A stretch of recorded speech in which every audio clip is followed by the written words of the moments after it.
Salut à tous. Donc aujourd'hui une vidéo qui n'était pas du tout prévue, qui est tout simplement une vidéo de réparation, qui va être le remplacement d'une carte de contrôle donc pour un congélateur de marque TK de référence TGF 270. Alors c'est un vieux congélateur, tous les composants sont datés de 2007. Je tiens à vous le dire. Après la personne en question a dû l'acheter un peu plus tard je pense. Mais bon voilà, pour vous estimer un petit peu l'année de fabrication et l'année de commercialisation aussi un petit peu pour vous donner une petite fourchette. Donc voilà. Donc sinon, je vais pas faire une vidéo simple où je vais juste remplacer la carte parce que à ce niveau-là, ça sert strictement à rien. Parce que il suffit de déconnecter sur l'ancienne carte les trois connecteurs qu'on se trouve ici. Donc ici c'est l'alimentation, ici c'est pour le connecteur pour l'afficheur à l'avant, et ici c'est sûrement des sondes de température qui doivent être à l'intérieur, je sais pas exactement. Et il suffit de déconnecter et de reconnecter celle-là. Bien entendu, on fait tout ça hors tension. Sinon, ça serait malheureux de finir à l'hôpital ou des trucs comme ça, ou décéder pour un simple congélateur. Bon voilà. Mais bon, faites bien ça, faites très attention, surtout quand vous manipulez sur un congélateur. Au niveau du compresseur, il y a un condensateur là-dessus aussi. Déchargez-le, faites pas gaffe. Faites très attention, je veux dire, faites pas les cons, je veux dire. Voilà. Faites très attention, faites gaffe. Donc voilà, faut pas déconner. Vraiment, l'électricité, tout ça, déconnez pas. Ça peut vraiment être ultra dangereux. Mais quand je dis dangereux, ça peut vraiment être ultra dangereux. Ne déconnez vraiment pas. Donc voilà, donc sinon, un petit peu pour voir un petit peu comment j'ai procédé pour essayer de trouver la panne. Donc déjà, moi, dans un premier temps, j'ai regardé un petit peu les symptômes du congélateur.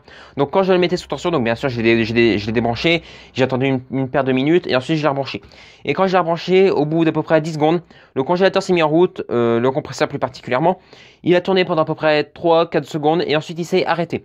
Il a plus rien. Et après j'ai laissé comme ça, j'ai attendu à peu près une dizaine de minutes. Oui, c'est long, 10 minutes, je sais. Mais bon, pendant ce temps-là, on a le temps de faire des recherches sur internet.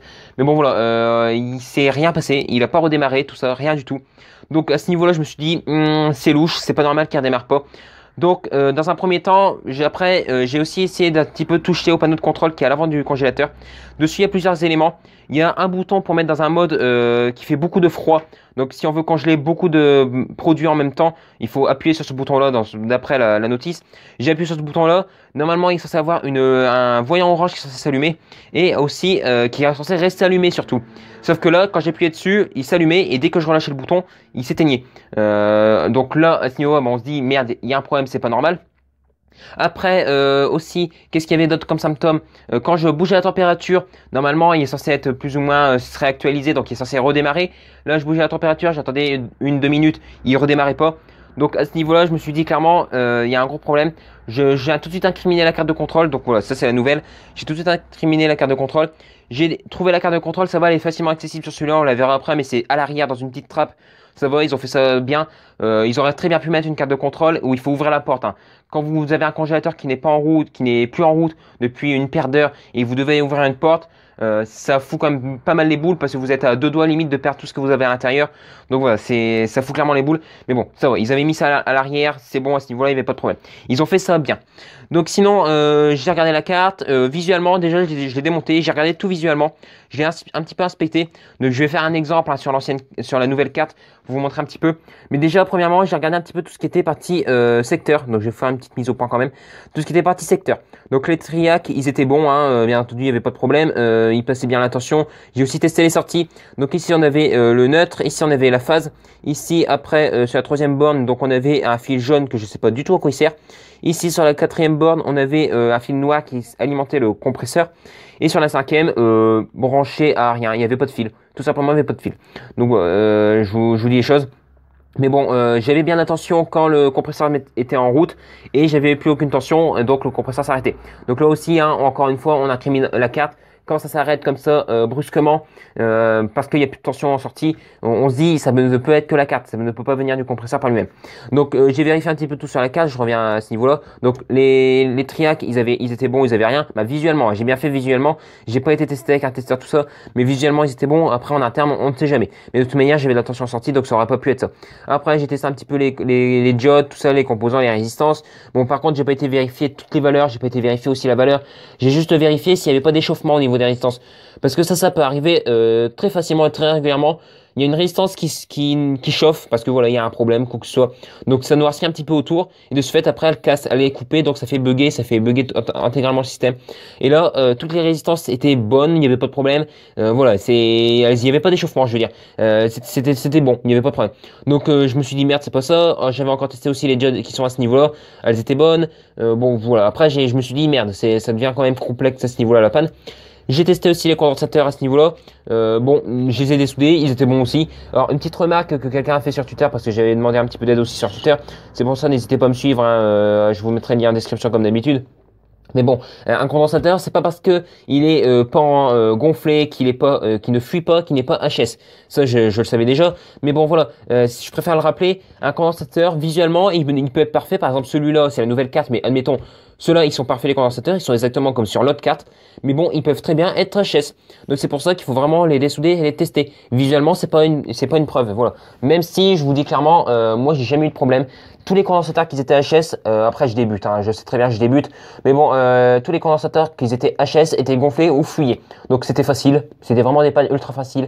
Mais à l'heure d'aujourd'hui, j'ai eu aucune panne d'un condensateur qui n'était pas gonflé ou qui ne fuyait pas en termes d'HS, voilà. Pour dire un petit peu la chose. Mais bon, là, donc j'ai fait un petit peu tout le tour de la carte et j'avais rien. Clairement, j'avais rien. J'arrivais à rien incriminer. Après, peut-être que ça venait des circuits intégrés. Voilà, je pense vraiment que c'est eux qui étaient vraiment HS, qui déconnaient à fond. Donc voilà, donc je vais pas continuer des heures de toute façon au niveau de la carte. J'ai dit un petit peu toutes les choses. Par contre aussi, on va tout de suite aller voir au niveau du compresseur parce que moi c'est pas un relais sur ce congélateur là. C'est un truc bien particulier qu'on va voir tout de suite. Donc on va voir tout de suite à terre. Donc on descend un petit peu d'un étage, on va voir ça d'un peu plus proche. Donc voilà, donc là comment ça se présente au niveau du bloc qui est sur le congélateur. Donc c'est un bloc comme ça. La partie noire ici c'est tout simplement un interrupteur, comment dire, on va dire, qui fonctionne avec le courant. Donc si jamais il y a trop de courant, bah, le contact il s'ouvre, donc ça coupe l'alimentation. Ici on a trois trous, c'est l'alimentation ici, donc de la phase directement. Ici l'enroulement de démarrage et là-bas en haut, donc l'enroulement de fonctionnement normal. Ensuite quand on regarde sur le compresseur, donc on retrouve bien les trois pics. En haut l'alimentation, d'un côté ou l'autre, je sais plus exactement le sens, mais d'un côté l'enroulement de démarrage et de l'autre côté l'enroulement de fonctionnement normal. Donc voilà, donc mon père, je vous dis clairement les choses, hein, mais mon père pensait vraiment que c'était ça qui déconnait à fond. Moi, je restais toujours sur mon estimation de début, hein, la carte qui était HS. Voilà, parce que c'était elle qui n'alimentait plus le compresseur. Après, peut-être qu'il a dit, ouais, mais peut-être qu'il y a un trop gros courant qui est consommé, donc elle se met en défaut, des trucs comme ça. On ne sait jamais. Ouais, j'ai préféré laisser faire mon père, on va dire. Comme ça, la prochaine fois, quand il va, parce que de toute façon, il avait faux, hein, c'était vraiment la carte. La prochaine fois, bah, il me laissera faire intégralement et il me fera confiance dans tous les cas. Donc sinon, on va retirer un petit peu le capuchon. Et là, voici ce qu'il y a à l'intérieur. Donc ça, c'est ce qui permet de passer de l'enroulement de démarrage à l'enroulement normal, au fonctionnement normal. Et en fait, c'est pas un relais. Comme on peut voir, c'est un petit disque en métal avec un contour en céramique. Et à l'intérieur, en fait, c'est une résistance. Là, à peu près à 20 degrés, elle fait à peu près 15 ohms. Et on appelle ça une CTZ, si je ne me trompe pas. Je vous mettrai un lien qui explique ça bien comme il faut en description. Ouais, je vais vous faire une rapide explication dans tous les cas, moi, pour vous expliquer brièvement. Mais bon, ici, on avait donc la phase. L'enroulement de démarrage était ici. Donc, dans un premier temps, le courant passait par l'enroulement de démarrage, passait par la CTZ, et ensuite retournait au neutre. Mais sauf que la CTZ a une particularité bien précise, c'est que en fonction du courant qui passe, elle chauffe. Et plus elle chauffe, plus sa résistance augmente. Donc en fait, au bout d'un certain temps, au bout de quelques secondes, comme elle était suffisamment chaude et elle avait une résistance suffisamment importante, bah, le courant ne passe plus ou très très peu par l'enroulement de démarrage et se met ensuite à passer par l'enroulement de fonctionnement normal. Donc voilà comment ça fonctionne sur ce congélateur-là. Après voilà, d'un congélateur ça peut changer. Voilà. Sur celui-là ça fonctionnait comme ça et il n'y avait pas de... Il n'y avait même pas de truc particulier. À ce niveau-là, ça fonctionnait, même si on a fait des tests, tout ça, pour que je laisse faire mon père et que je lui prouve bien que c'était bien la carte. Je le répète encore une fois. Mais là, à ce niveau-là, tout fonctionnait. Après aussi, j'ai testé dans un premier temps aussi le condensateur du congélateur. Comme on peut voir ici, c'est daté de 2007. Hein.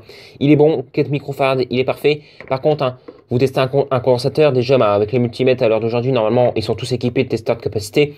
Mais bon, déchargez-le. Déjà, premièrement, déchargez-le avant de mettre vos doigts dessus.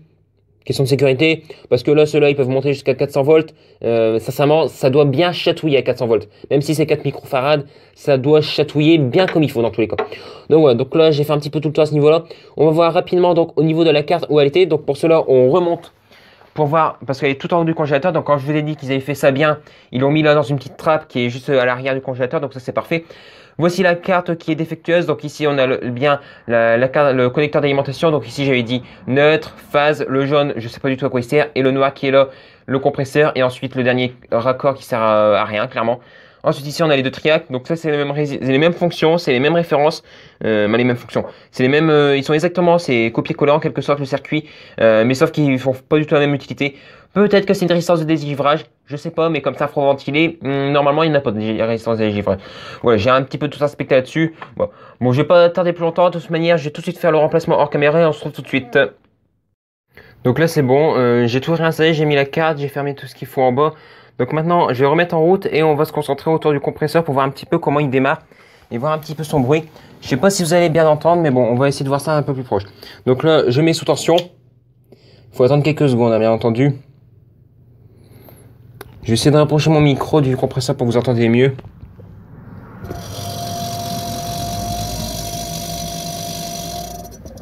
Donc là, on a entendu qu'il a démarré, il s'est arrêté. Ça, c'est normal, hein. Ça, c'est normal au tout début. La première fois, quand on le met sous tension, ça fait toujours ça. Par contre, je vais pas faire durer la vidéo des masses, mais on va se retrouver après quand il aura réellement démarré définitivement. Donc là, c'est bon. On se retrouve à peu près 5 minutes après. Le compresseur a redémarré il y a 30 secondes. Et il tourne, il n'y a pas de problème dessus, il tourne parfaitement. Donc c'était bel et bien la carte qui était HS. Après, aussi, petite précision à apporter, quand je l'ai mis sous tension, on a attendu un petit peu, il a démarré, il a tourné quelques secondes et il s'est éteint. C'est exactement les mêmes symptômes que je vous ai décrits au début de la vidéo. Voilà, on pourrait se dire, merde, mais c'est pas normal, ça, s'il s'éteint, c'est que le compresseur est HS, ou la carte, c'était pas la carte. Sauf que c'est bel et bien la carte parce que j'ai attendu 5 minutes cette fois-ci avec la nouvelle carte et il a redémarré. Alors qu'avec l'ancienne carte, j'avais attendu 10 minutes et il n'a jamais redémarré. Donc voilà, c'est ça aussi qu'il faut bien faire la différence. Il ne faut pas hésiter à débrancher votre congélateur, attendre un petit peu, redébrancher pour que ça s'égalise à peu près 5-10 minutes. Et une fois que vous l'avez rebranché, il va démarrer, hein. Ça dépend des congélateurs, mais en tout cas celui-là, il redémarre à peu près au bout de quelques secondes. Le compresseur peut très bien s'arrêter ou ne pas s'arrêter. Et il faut attendre, voir s'il va redémarrer après. C'est ça, ça peut être long, trouver la panne. Mais bon voilà, c'est un truc important, je voulais dire. Non. Donc sinon, j'ai essayé de faire une petite conclusion. Donc on va se retrouver ici. Donc pour la conclusion, qu'est-ce que je peux dire? Une réparation onéreuse mais simple à réaliser, sincèrement il n'y avait pas de problème là-dessus. Après aussi un truc que je pense qui peut être pas mal à mettre en place pour cette vidéo là, c'est dans les commentaires, si jamais vous avez un problème sur votre congélateur, votre frigo, étant donné qu'on va toucher un petit peu à tout ce milieu là dans cette vidéo, si vous avez eu un problème dessus, un problème qui ne tournait plus ou quoi que ce soit, n'hésitez pas à le mettre en commentaire de la vidéo, mais marquez la marque, le modèle, la référence en quelque sorte, et ensuite la panne, les symptômes. Et si jamais vous avez réussi à le réparer ou si c'est réparé tout seul, si c'est réparé tout seul, voilà, c'est bien. Mais si vous avez réussi à faire quelque chose pour que ça se règle, le problème disparaisse, mettez-le en commentaire. Moi, je pense que ça peut vraiment aider de nombreuses personnes parce que voilà, c'est très difficile. J'ai essayé de faire des recherches sur internet, mais c'est très difficile de trouver des pannes cas par cas. Voilà, souvent, on trouve des pannes globales. Mais si jamais vous tombez sur cette vidéo-là et que vous avez eu un problème sur cet appareil, un frigo ou un congélateur, mettez la marque, la référence et qu'est-ce que vous avez fait, les symptômes et qu'est-ce que vous avez fait pour la réparer. Voilà, ça peut vraiment être sympa, je pense, pour aider de nombreuses personnes.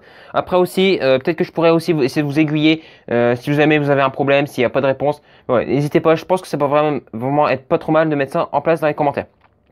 Donc ouais, je pense à peu près avoir tout le tour.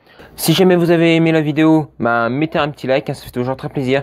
C'est moi que j'ai pour savoir si cette vidéo elle vous a plu, ça permet aussi d'encourager un petit peu le travail que je fais, que je fournis.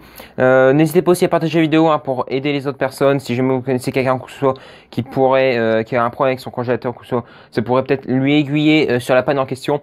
Et surtout, n'hésitez pas à vous abonner, c'est vraiment ça le plus important. C'est vraiment ça qui fait grandir la chaîne et qui fait évoluer. Je remercie vraiment toutes les personnes qui s'abonnent et moi je vous dis salut à tous et à la prochaine.